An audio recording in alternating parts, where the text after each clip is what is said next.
very meticulous about the fact you have to report all your money. So I add them all up. I counted one of the new satellite clubs. There's been 80, this will actually be my 83rd club visit. Along the way, we squeezed in 34 district meetings and 19 subsequent meetings in different clubs. So it's been a whirlwind. But as I told people at a leadership meeting last week, the reality is the fun part's over, right? And visiting the clubs, I will tell you, is great because you get to meet all the Rotarians, you get to see what they're doing, and I will tell you, it's nothing short of inspiring to see what's being done in all the clubs in our district. So now it's time to roll up the sleeves. It's time to go to work. We're looking at, obviously, we have Big 100 coming up in March. We're planning an opioid awareness workshop in April, which should be a great event. Looking at doing an Interact Rotary conference, and of course we have the district conference. So there's a few things that kind of keep me occupied in the interim. Not to mention, and God bless the way the stars align, I got through all my club visits, and then a number of problems with some various clubs started popping up, but they had the good sense and decency to wait until the visits were over so I could concentrate on the personnel issues that are taking place throughout our district. But that's the norm. Anyhow, Rotary, I don't know if everybody can see this, the employee might be in the way, but Mark Daniel Maloney, he's our Rotary International President, picked the theme Rotary Connects the World. And what I really love about the theme is how fitting it is, because with Rotarians, we connect with other club members, we connect with our local partners, we connect with other Rotary clubs in our district, and we connect with other Rotary clubs across the globe. Essentially, that's how we're able to accomplish global grants, is by one Rotary club in one country, partnering with a Rotary club in another country, making that connection.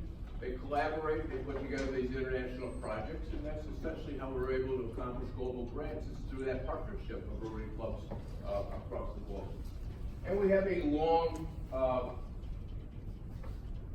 long-term relationship with the United Nations. The UN turned 75 this year. Rotary was there from the start. There were 49 Rotarians who were involved in the drafting of the original UN Charter right from the start. And we've had a non-voting seat at the UN throughout the inception. And you couple that with our youth exchange programs and our group study exchanges over the years, and we are very much a global network, and we cast the net across the world, and so I think Rotary Connects the World is a great theme. This year, we've kind of aligned ourselves with Rotary's new strategic plan, and the first premise, the first priority in that plan is increase our impact. So that being said, what is our impact? What is the value that Rotary is given to our communities in our 9 counties, right? We're 9 counties strong, going from the tip of Sussex down to the bottom of Mercer County. And we don't really know. My background is in manufacturing, so coming from the manufacturing sector, if somebody asked me to put together a plan to increase something, that's fine, but we need a baseline. And we don't have a baseline. I don't know what value to put on our service to our communities. I've asked the assistant governors to work with the club presidents to gather some metrics on a monthly basis. And that's number of volunteer hours that your club donated the previous month, the actual dollars donated the previous month, and the value of any goods that might have been donated the previous month.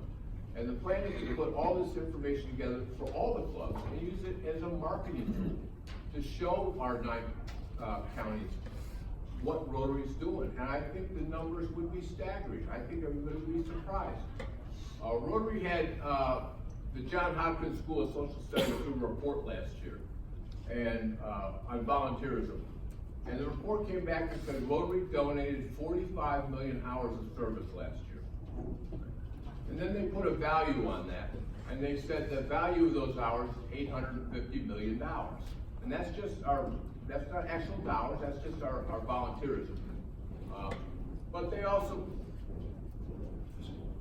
indicated that these numbers they believe to be particularly conservative, right? Because, you know, I've been in Rotary long enough to know that we're not the best at reporting at times, right? So they think the numbers were probably lower than they actually were.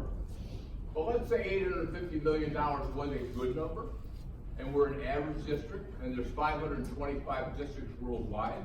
Our share of that would be $1.6 million, just for our volunteerism. I believe we're probably well above 2 million. So I am working with the clubs, the assistant governors, to try to put this together. Now, since our club does not actually have an officially signed assistant governor, I am personally working with Liz on putting this together, and I've actually got a spreadsheet that I'm putting together. And I will tell you, this is not an easy ask, and this is about 20% of the clubs have been giving me some regular feedback. So another one of the things I'm going to do going forward, because I believe in this, I think there's some real value here to be had if we get this information. I'll be working with the clubs to try to pull all this together. And I know there's a number of people in the club who have done various projects and have been involved in different fundraising. And I've asked, how many volunteer hours did we do for the dictionaries? How many volunteer hours did we do for the Christmas tree sale, for the 50-50 raffle, whatnot? Because those are all volunteer hours, right? We're raising money, and that money goes out to our charities, but we raise that money through our volunteer hours on the upfront side when we did the fundraising. So hopefully that'll pan out. We've also been asked to expand and grow Rotary. We're doing that in a couple of different ways. And I'll tell you the one that's probably bearing the most fruit right now is through satellite clubs. Is anybody here familiar with the satellite club concept? I know Ellsworth, obviously I know John is. Satellite clubs can be started with as few as 8 members, right? As a satellite club, you have to be sponsored by a traditional established Rotary Club in good standing, and while you're a satellite club, you are sponsored by that club, and your membership numbers would be reflected on their rolls the whole time you're a satellite club. Satellite clubs are a good fit for areas that previously had Rotary, or communities that never had Rotary, but haven't done the legwork and gone in there and done the upfront work to determine that there are communities that wants to have a service organization. And I'm going to use Parsippany as the example because everybody's familiar with Parsippany Troy Hills Club. They're in the old District 7470 for many, many years. And for a variety of reasons, they failed to function after a while. They turned in their charter. Well, there were a couple former members in that club who wanted to bring Rotary back. There were other Rotarians, other Rotarians in surrounding communities who had friends, relatives in Parsippany, and the interest was there. They pulled together a meeting probably about 5 months ago, and they got 20 people together, and they all decided they wanted to bring Rotary back. So from that initial meeting, they got enough people signed up to become a satellite club, and they're sponsored by Morris Plains, right? Well, once they get to 20, they can apply to be chartered, or in this case, rechartered again. I'm happy to report they're actually up to 22 now, right? They've grown, they're up to 22, and their paperwork's in, and we're hoping by early January they will actually be chartered and become a standalone club once again. So we're growing, right?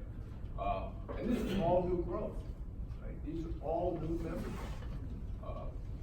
Linden is a satellite club of Elizabeth. I think they're sitting at about 13 or 14 members right now. We just got the paperwork back. We have a third satellite club now in Monroe, and they're sponsored by Branchburg. And we've identified 11 other areas in our district that formerly had Rotary presence, and that Rotary went away. And who knows, there's probably a lot of reasons why they went away. It might have been lack of leadership, might have been, the vision wasn't right. Maybe the meeting time was bad. And maybe not every one of these will work, but we need to do the work to go in there and see if we can bring that back. So I really believe the opportunity to expand from within is in our reach. And again, it's new growth. So I'm happy to report our membership numbers right now. The last report I had, I think we were about 61 members to the plus this year. which is good. That's actually about 3%.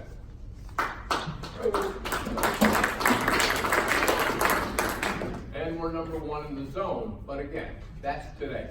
I will be happy if that holds true and we're still on the plus side come the end of June, because I know what happens in June. Clubs look at the rolls and they say, we haven't seen this person in a year and a half, it's gone, right? So when they clean the rolls, all of a sudden you go into June thinking we're looking very healthy. You know, come July or August, you realize, you know, maybe we lost. But I don't think so. I think we're in a good growth pattern.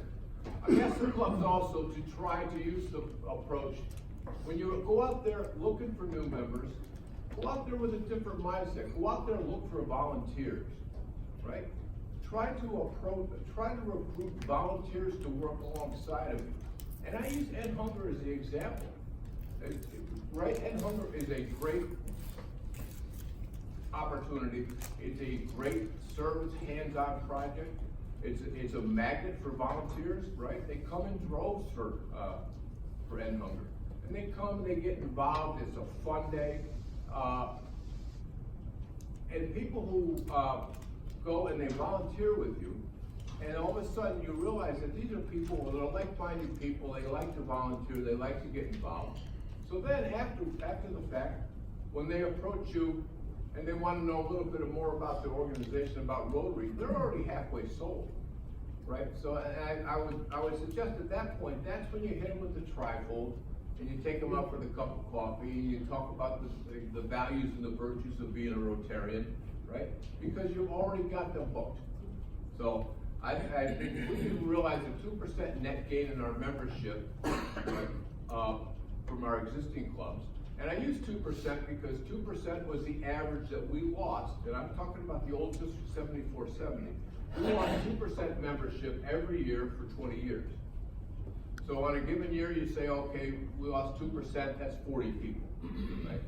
That's a bit of a hit. If you get granular and you really look at it, you say, okay, we lost them because, you know, these people moved away, and some people passed away, and some people just are aged out, for lack of a better term. But when you start realizing that 1 year it was 40, but 5 years it was 200, and 10 years it was 400, and over 20 years we lost 800 members. That's a huge hit. And it was method. You could almost plot it. It was a steady decline. And 75-10 was on the same downward trajectory. So I think we change our mindset. We try to recruit volunteers. We get people in here who are of the mind that they want to serve their community. I think it's a better fit for us. So, but I'm optimistic. I think our membership can make a big turn. Now I'll go to my old tattered notes. I will tell you, I have used this set of notes for every visit I've made this year. Somehow, for whatever reason, I couldn't lose these things. You know, and I lose everything. So, we also want to increase Rotary's openness and appeal. We're looking to make public image a major priority, right? We want to show our communities and our neighbors who we are, what we do, and invite them to work with us, volunteer with us. And when they share our passion, hopefully they'll want to join us. We want to enhance our participant engagement, right? Support clubs better to engage their members. And we want to develop a member-centered approach to deliver value. And we want to give more value back to our members. Being a Rotarian, I will tell you, Rotarians are very generous with their time and they're very generous with their money, right? Rotary International recognizes that, and the district recognizes that, and any opportunity we can do to deliver more value back to our membership, I think is something we should concentrate on. We started the Rotary Business Networking Group last year for the sole purpose of Rotarians to network with other Rotarians with the hope that they would conduct business together, or they could refer friends, neighbors, associates to them. So you can actually conduct business because you're a Rotarian. There's nothing wrong with that. We're like one of the original networking organizations. So, we're bringing that back. I thought the networking group got off to a great start last year. We went on a summer break, and then unfortunately, I think the people who we had turned the the leadership over to a few other individuals, and I guess they realized the break wasn't over. So we actually reorganized the leadership of the networking group, and they're back up and running now. We just had an event in West Orange about a week and a half ago, and it was about 35 people were there. It was a nice event, so we want to bring that back. But we think that networking aspect is a valuable tool for our existing Rotarians, but also as something that may possibly attract others to come into our organization too, for the networking aspect of it. Rotary is also working with, collaborating with Toastmasters International.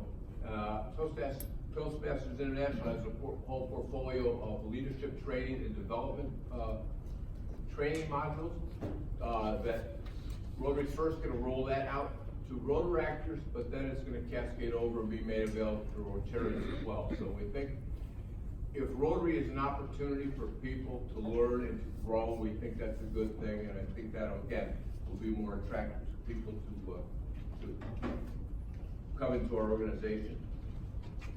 We need to increase our ability to adapt. We need to build a culture of innovation, a willingness to take some risks, simplify our governance, and become more diverse in our decision making.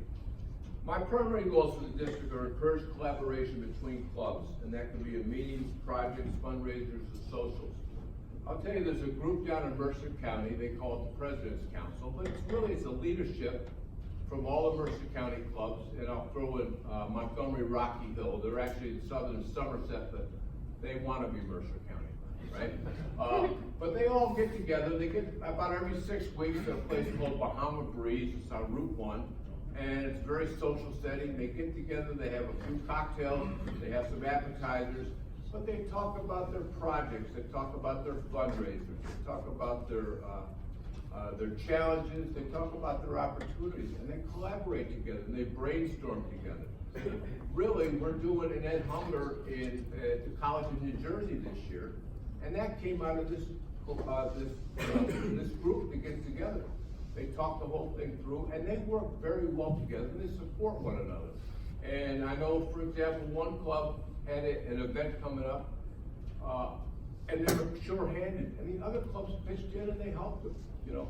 So I think if we could develop these little clusters throughout our district, it would be a very healthy thing. If the clubs get together and they do something in their areas to strengthen one another, support one another. Especially in the case where you have some bigger, stronger clubs such as ourselves, with some other clubs right next door to us that are really, you know, not as blessed as we are, because, you know, I go to some meetings and I sit around a pizzeria table with 4 Rotarians. Well, that was a meeting, but it's, you know, it's not what most people in this room are accustomed to. So, and for the most part, I think most of those, there's opportunities for most of those clubs. There's only 2 clubs that I walked away from this year that I honestly walked away saying, maybe the time has come, right?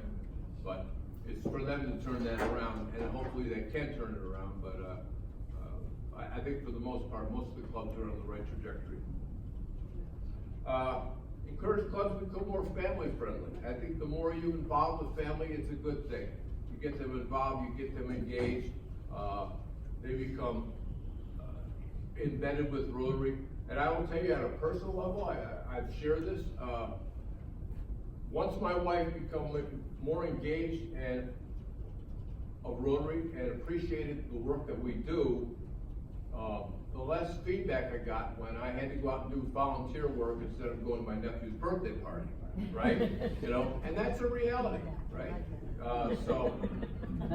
But I would say when you induct new members, make sure you extend the invitation, right, to the spouses, to the family, and invite them to come in, be there for that day. It's a special day, right? And I think that's a good thing. Improve internal communications in the district. So one of the things that I did this year was the fact I had a fair amount of feedback going into this year about the volume of emails that Rotarians were receiving from the district. And actually, one individual actually told me, he said, I received my last email from Rotary, I said, you've inundated me with them, you've clobbered me over the head with all your communications, consider yourself blocked, right?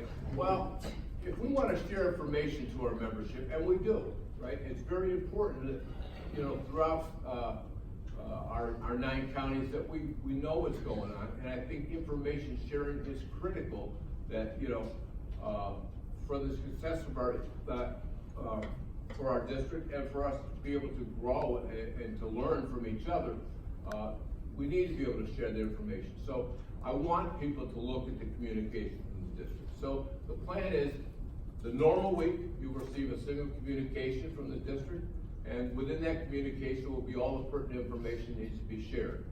On some occasions, there will be a second communication only because it could be time sensitive, or we really need to make sure people get focused on a particular topic.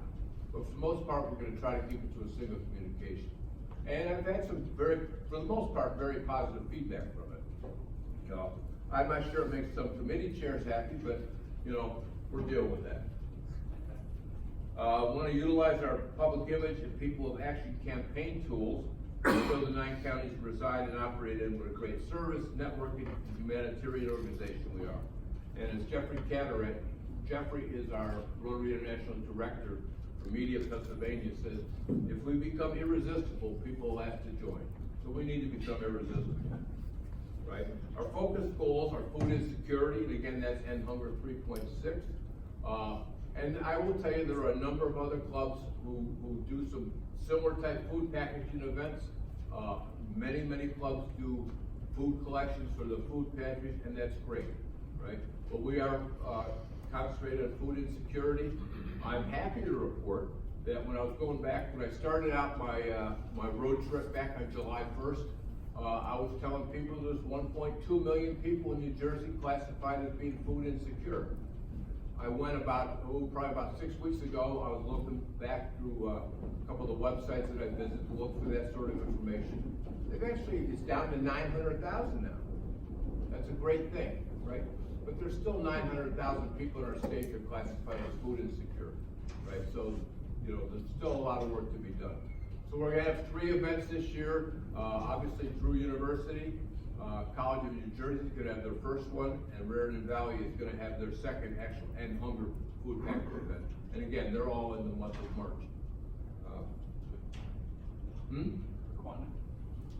Well, and Pequannock is very involved in their Grains of Hope, and they do food packaging events constantly. A lot of small ones they help other groups do. I know the Parsippany Interact Club did one not too long ago, and Ellsworth was just up with Doug Cook last week in Bergen County, right? And they packaged what, 80,000 meals? Close to 8. Yeah. So there's a lot of good work being done there. Another area of concentration and focus this year is opioid addiction awareness, and it is a crisis. It's not only in our district, it's in our state, and it's in our country. There's 3,000 people from New Jersey who died from overdoses last year. You can track it. There's I think it's NewJerseyCares.gov, but you can go to this website and look it up, and you can actually see how many people died from overdoses in your county up to yesterday. On this website, you can see how many Narcan administrations had to be given. Narcan is the nasal spray that they administer to people who are in the process of having an overdose to help arrest the overdose, right? The number of fatalities is still rising, but that rate has subsided, but the Narcan administrations are skyrocketing, right? So, I think it's very important we create this awareness. We are setting up our first, there's going to be a workshop. I believe it's going to be up at Morris Hills High School in April, but should be a great event. We've been planning for it. We would have liked to have several of them this year, but we wanted to get the first one right. And hopefully this will be the templates of those going forward. But there'll be a lot more information on that. And support for our veterans.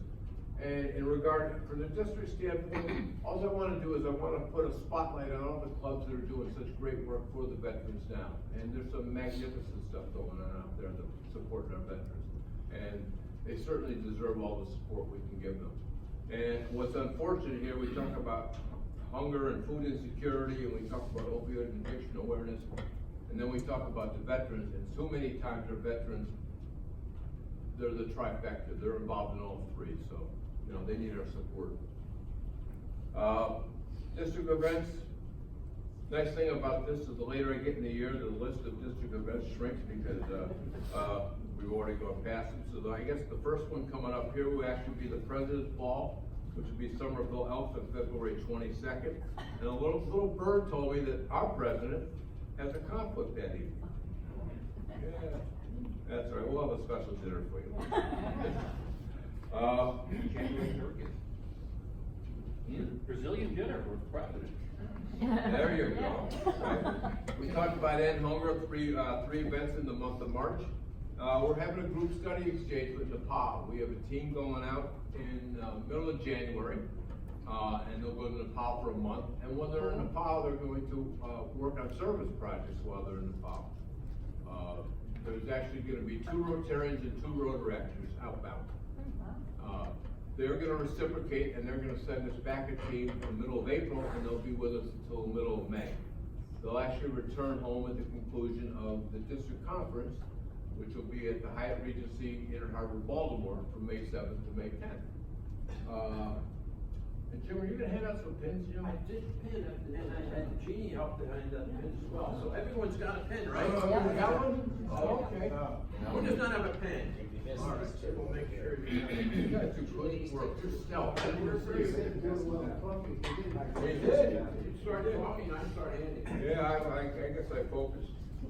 So, do I have any questions? That's essentially about the end of my, yes, Doug? Do you know how many Interact clubs exist throughout the district? And what's the status of them? That's a great question. We have a lot of Interact clubs throughout our district. And they're in 3 different classifications: active, suspended, and terminated. Right? Okay. Right now. Rebuilding would be another. What's that? Rebuilding would be another. Rebuilding would be another. Yes. So that is something. Getting a handle on the Interact has been one of my goals. Hasn't been a priority, but it's become one. We want to get a handle on that. I believe there's some 40-some that are technically active right now. There's probably an equal number that actually in the suspended category right now. And that's really a paperwork issue. So if you don't do your paperwork on an annual basis and turn it into RI, they put you on the suspended list to give you so much time, and if you don't comply by then you make the terminated list. So we're probably well over 100 throughout the district. So, and I'm happy to report too that in addition to the fact that satellite clubs are growing, our Rotaract clubs are growing. We started the year, I believe, with 5 Rotaracts, and there's 4 more that are coming aboard as well. So Rotaract is growing. Yes, Dan? Ray, I was just curious, as we think about membership growth, Yes. do you have any insight into whether the cost of membership is a factor in the clubs either growing or not? I don't have any definitive information, to be honest with you, but we know that is a factor. We know that cost is a factor. And there's some very interesting models out there. I mean, there's, and again, I think setting up the satellite clubs is going to be important to get the right model to fit, right? The people that want to get this thing up and running, and I know cost is a factor. There's a satellite club in Red Bank, for example, which is actually a satellite club of the Red Bank Club. They meet twice a month. A lot of clubs have gone to twice a month now. They meet twice a month, and the first time they meet at a drinking establishment, okay?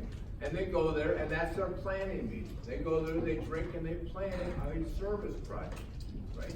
The second time they meet that month is actually at a service project. So they meet and drink and plan, And then they actually go and they perform a service project for the second time, and that's how they're going, and they're growing. So, you know, so those are involved in that sort of thing, so that cost is, yes, Are the membership dues set by the individual club? yes, yeah, yeah. There are a couple hard and fast, Rotary International's dues are non-negotiable for the most part, and they're $68 a year right now. The district dues are $50 a year, and there's a little known rule, actually it's in our bylaws in our district, that if you have members under 30, and the club waives their dues, the district will waive their dues. So we try to make it a little more affordable for those, you know, who are trying to, you know, get themselves established. So, but the cost is definitely, you know, probably our two biggest enemies is cost and time. Well, thank you very much, Governor Ray.